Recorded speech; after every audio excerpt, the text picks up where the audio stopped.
This is Ramakrishna from Hushaara infinity. ఈరోజు మన దగ్గర ల్యాప్టాప్ ఒకటి డెల్ వచ్చిందండి. ఇది వచ్చేసి ఏంటంటే నో పవర్ ఇష్యూ వచ్చింది. బట్ ఇక్కడ సిచ్యువేషన్ చూసారా, అది ఇంటర్నల్ బ్యాటరీ.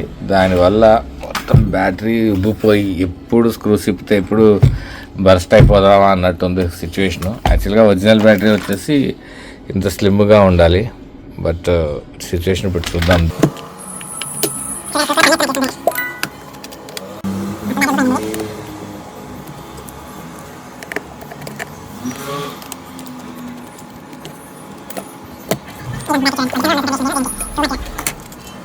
ఈ రెండు బ్యాటరీస్ వల్ల ఏమైందంటే బర్నింగ్ ఎఫెక్ట్ అవుతాయి, మొత్తం ఫైర్ అయిపోయి చాలా వరకు డ్యామేజ్ అవుతుంది. సో ఇలాంటి ప్రాబ్లమ్స్ ఏమైనా ఉన్నా ముందు మీకు మౌస్ టచ్ ప్యాడ్ ఒక్కోసారి పని చేయట్లేదు ఇంటర్నల్ బ్యాటరీ ఉన్నప్పుడు. అప్పుడు కూడా ఇలా బ్యాటరీ ఉబ్బిపోవడం వల్ల ఇంటర్నల్గా అది పైకి తన్నేయడం వల్ల మౌస్ అనేది లాక్ అయిపోయి టచ్ ప్యాడ్ సరిగ్గా పనిచేయదు. అంటే లైక్ టచ్ ప్యాడ్ అంటే ఇది ఈ మౌస్ ఉంది,